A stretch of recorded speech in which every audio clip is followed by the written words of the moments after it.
Shalom saudara. Halo. Puji Tuhan, sukacita yang luar biasa pagi hari ini kita kembali dipertemukan untuk beribadah bersama-sama. Mari kita akan lihat surat Roma, surat Rasul Paulus kepada jemaat di Roma, pasal yang ke-6, ayat yang ke-9 sampai ayat yang ke-14. Roma pasal 6, ayat yang ke-9 sampai ayat yang ke-14, demikianlah firman Tuhan. Karena kita tahu bahwa Kristus sesudah ia bangkit dari antara orang mati, tidak mati lagi. Maut tidak berkuasa lagi atas dia.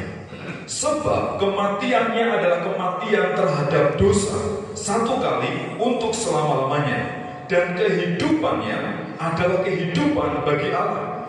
Demikianlah hendaknya kamu memandangnya, bahwa kamu telah mati bagi dosa, tetapi kamu hidup bagi Allah dalam Kristus Yesus. Sebab itu hendaklah dosa jangan berkuasa lagi dalam tubuhmu yang fana, supaya kamu jangan lagi menuruti keinginannya. Dan janganlah kamu menyerahkan anggota-anggota tubuhmu kepada dosa untuk dipakai sebagai senjata kelaliman. Tetapi serahkanlah dirimu kepada Allah sebagai orang-orang yang dahulu mati, tetapi yang sekarang hidup. Dan serahkanlah anggota-anggota tubuhmu kepada Allah untuk menjadi senjata-senjata kebenaran. Sebab kamu tidak akan dikuasai oleh dosa, karena kamu tidak berada di bawah hukum Taurat, tetapi di bawah kasih karunia.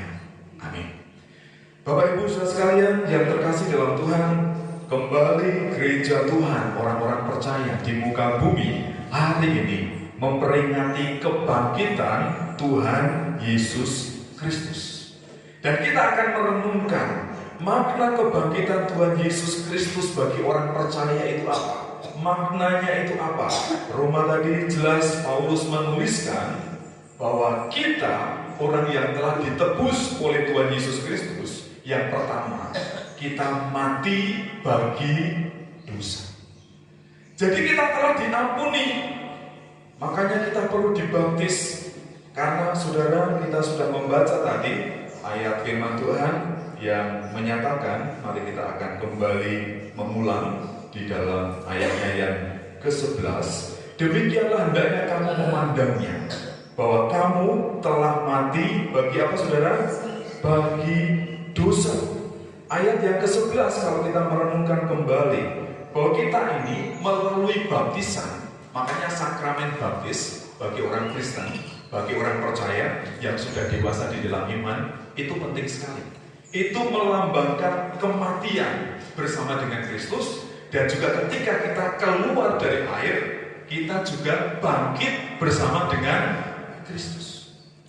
Jadi kita perlu dikuburkan, mati bersama dengan Kristus. Jadi tubuh kita, tubuh dosa kita ini harus dimatikan. Makanya Bapak Ibu saudara sekalian yang terkasih di dalam Tuhan, Matius 6 ayat yang ke-24 di sana menuliskan, Yesus juga berkata, barang siapa mau mengikut Yesus, mengikut Tuhan Yesus, ia harus menyangkal dirinya dan memikul salibnya.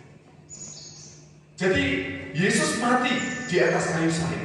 Kita juga harus menyalibkan tubuh kita, daging kita. Keinginan, hawa nafsu dosa itu harus kita salibkan. Kita dikuburkan bersama dengan Kristus. Jadi manusia lama, karakter kita yang lama, sikap hidup yang tidak layak di hadapan Tuhan, itu harus dikuburkan. Itu harus disalibkan. Tanpa pertobatan, tanpa kehidupan yang baru, seberapa lama pun saudara ikut Tuhan, tidak akan pernah ada artinya. Karena kekristenan, Paulus juga berkata kepada jemaat di Korintus, barang siapa yang ada di dalam Kristus, ia adalah ciptaan yang baru. Saudara harus rela diubahkan, rela dibentuk, harus memiliki kerendahan hati, dan di hadapan Allah kita harus merendahkan diri untuk sujud menyembah, mendengar, memperhatikan apa yang Tuhan ajarkan. Jadi kita harus mati bagi dosa. Tidak ada seorang pun yang benar di hadapan Allah, termasuk para pendeta, para batuan, siapapun orangnya. Semua orang telah berbuat dosa dan telah kehilangan kemuliaan Allah. Tetapi Yesus berkarya di atas kayu salib. Ia mati bagi saya dan saudara. Sekali, Alkitab menyatakan, sekali untuk selama-lamanya. Dan maut dikalahkan. Ini adalah musuh yang terakhir. Maut dikalahkan. Jadi setiap orang yang percaya pada Tuhan Yesus Kristus tidak akan lagi hidup di bawah belenggu kuasa dosa. Karena dosa sudah dihapuskan, disucikan, hidup kita ditebus, dan kita diselamatkan. Itu yang membedakan antara kita dengan orang lain. Kadang saya memperhatikan, saya juga salut. Ada seorang yang setia mengikuti Facebook saya, itu namanya Umi. Itu berkomentar, dan beberapa waktu yang lalu dia menulis status Facebooknya itu dari Efesus pasal 2 ayat yang ke-8. Dia menjelaskan dan mengupas bahwa kita diselamatkan oleh iman, bukan oleh perbuatan, bukan oleh hasil usaha. Saya juga heran, padahal orang ini orang Muslim setia. Kalau saudara mengamati di Facebook itu, orang ini mengerti firman Tuhan.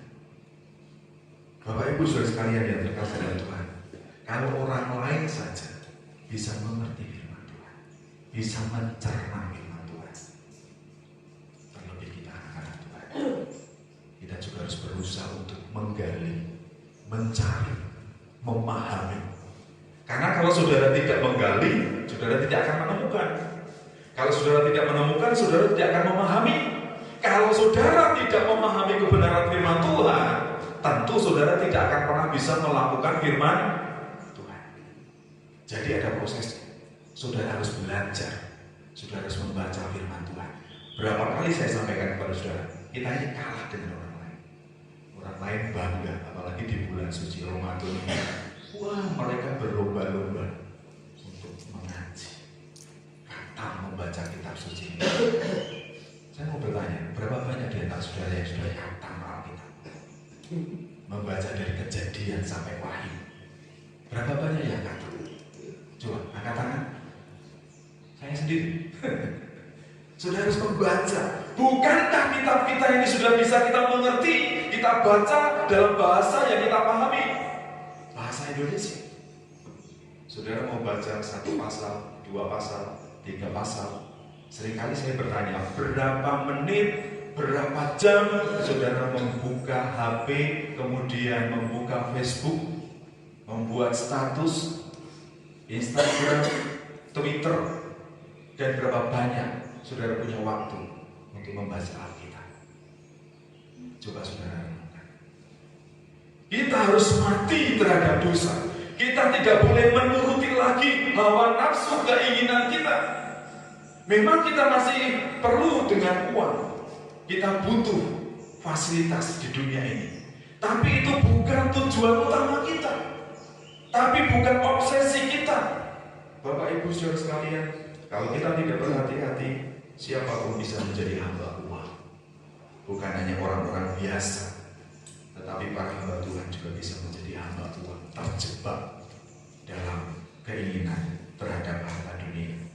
Jadi yang pertama, kita harus mati terhadap dosa.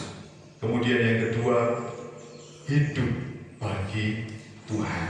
Masih di ayat yang ke-11. Demikianlah hendaknya kamu memandangnya, bahwa kamu telah mati bagi dosa, tetapi kamu hidup bagi Allah dalam Kristus Yesus. Hidup bagi Allah dalam Kristus Yesus itu seperti apa? Ayat yang ke-12, sebab itu hendaklah dosa jangan berkuasa lagi di dalam tubuhmu yang fana, supaya kamu jangan lagi menuruti keinginannya. Jadi kalau kita tidak menuruti keinginan diri kita, keinginan hati kita, keinginan mata kita, ini berarti kita sudah mematikan dosa dalam diri kita. Tantangan terbesar sebagai orang percaya itu tidak dari luar.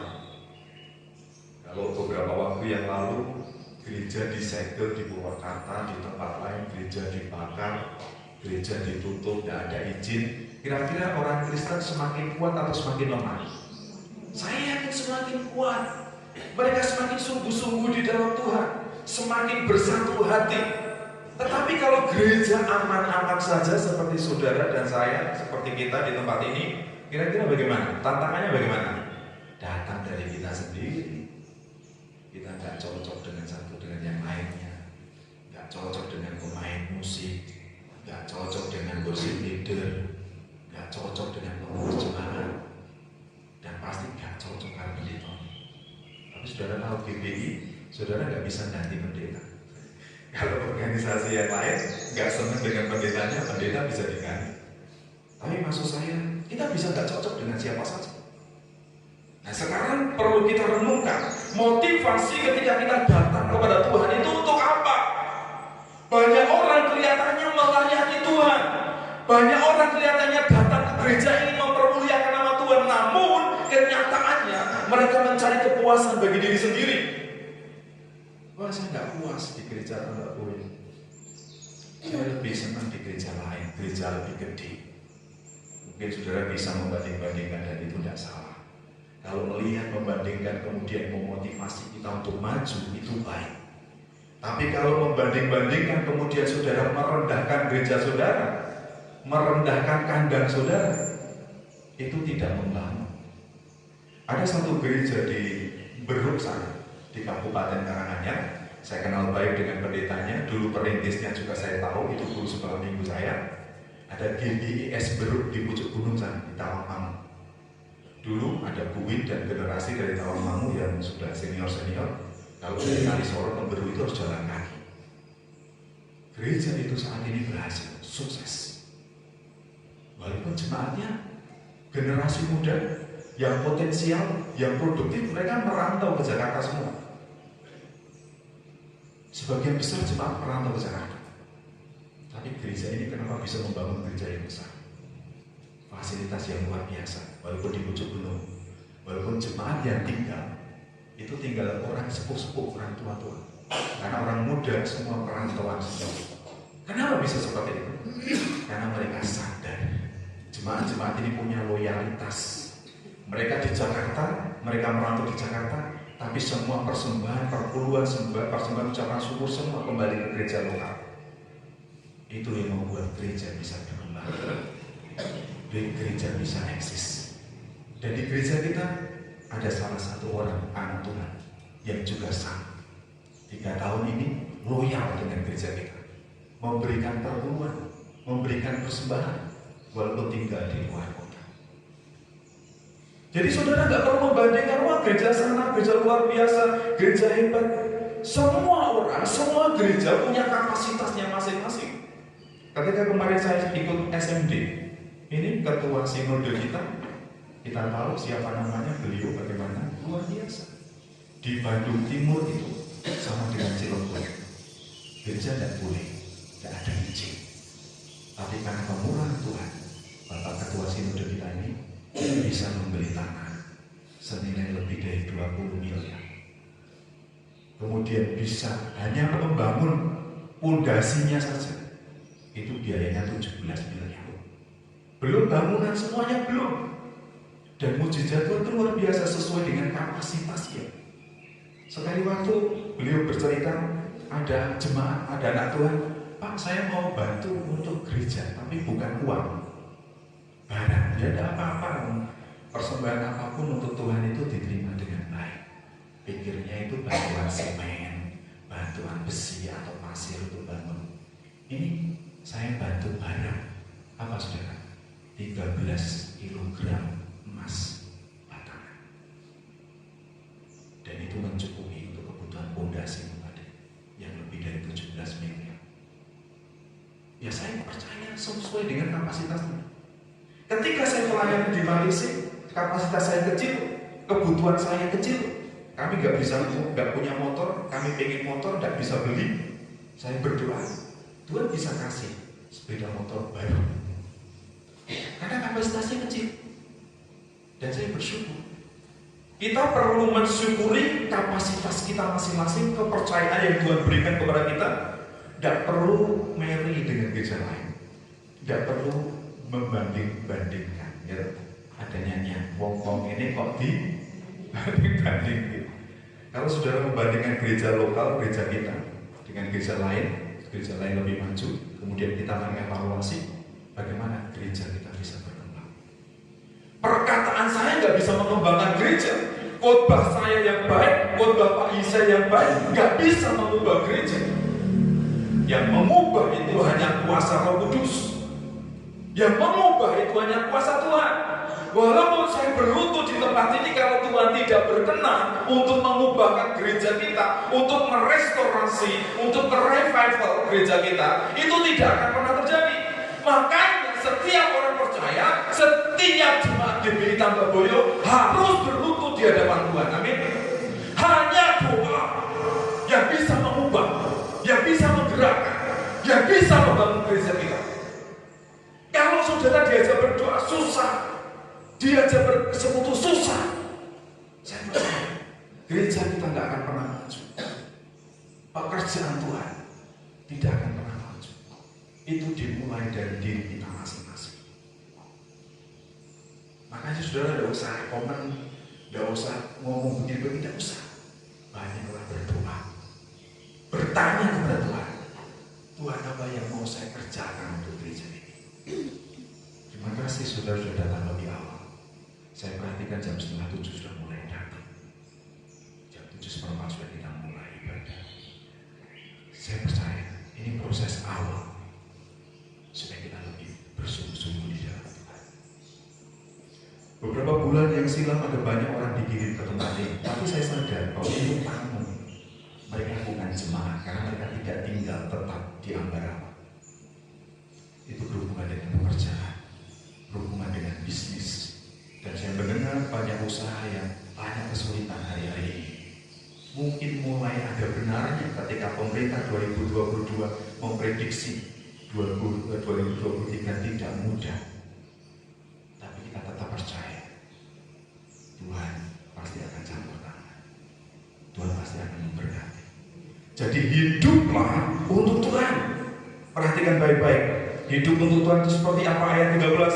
Dan janganlah kamu menyerahkan anggota-anggota tubuhmu kepada dosa untuk dipakai sebagai senjata kelaliman, tetapi serahkanlah dirimu kepada Allah sebagai orang-orang yang dahulu mati karena dosa, tetapi sekarang hidup, dan serahkanlah anggota-anggota tubuhmu kepada Allah menjadi senjata-senjata kebenaran. Anggota tubuh kita itu apa?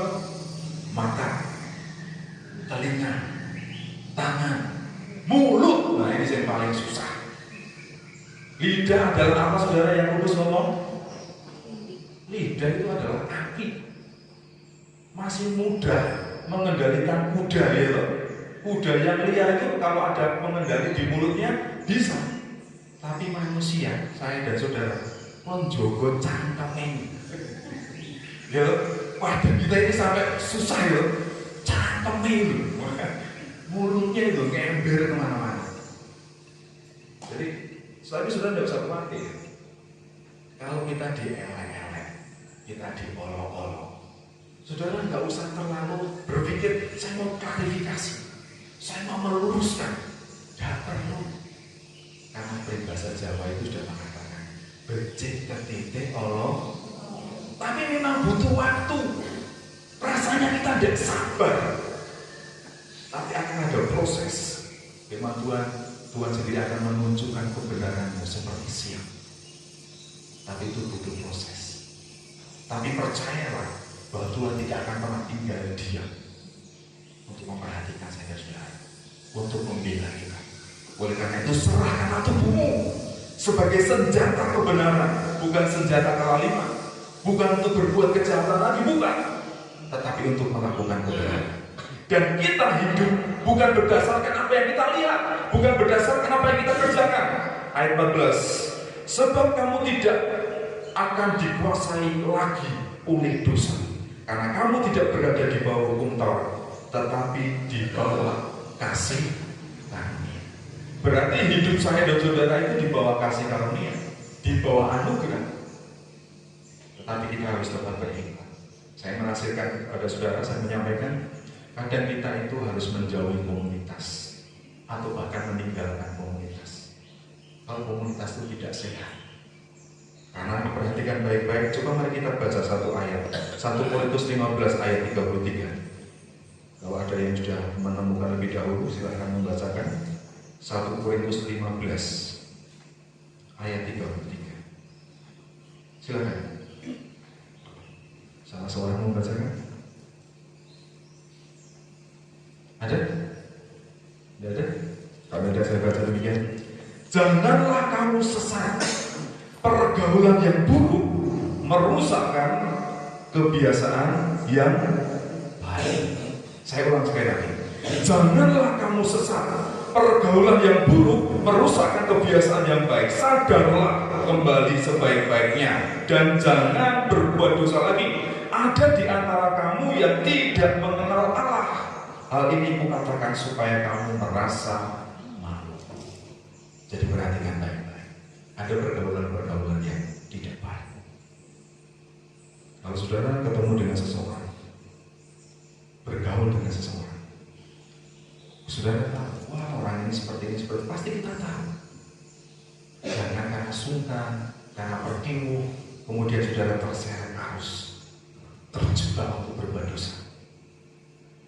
Khususnya yang saya di komisi wanita, saya ketemu koncone, kira-kira sing diomong apa?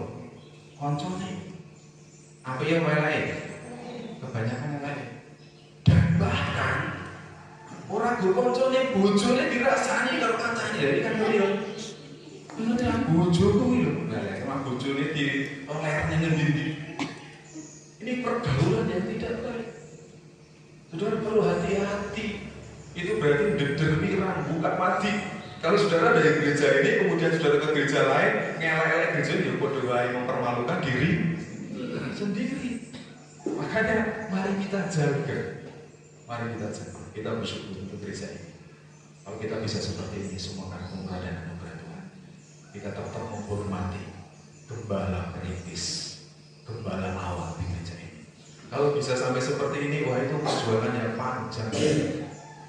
Seperti saya ini enak tinggal meneruskan, tinggal menata, tinggal melayani saudara, tinggal merenovasi, merestorasi, tinggal mengubah hal-hal supaya menjadi lebih baik. Dan gereja kita sekali lagi tidak patok bangkrut. Kita bisa berubah. Kalau saudara punya harapan, saudara punya kerinduan supaya gereja maju, supaya persekutuan kuat, sampaikan saja. Tidak usah takut. Tahu udah ngomong. Kalau saudara punya ide sama saya, boten sah nyuwun pangapunten. Pak, mohon maaf ya Pak, mohon maaf ya. Tidak usah. Sampaikan saja. Pasti kita akan berusaha untuk melakukan yang terbaik untuk kemuliaan nama Tuhan. Amin saudara. Jadi segala potensi yang saudara miliki saya menghormati, saya menghargai. Saya berusaha untuk tidak merendahkan siapapun, karena memang kita ini harus saling menghormati, saling menghargai. Sekali lagi saya ingat ada satu komitmen gereja yang beberapa waktu yang lalu saya sampaikan, menangkan jiwa berapa menghargai. Jiwa saudara itu sangat berharga di mata Tuhan. Jiwa kita ini, Yesus sampai mati di atas kayu salib, itu karena kita berharga di hadapan Tuhan. Amin.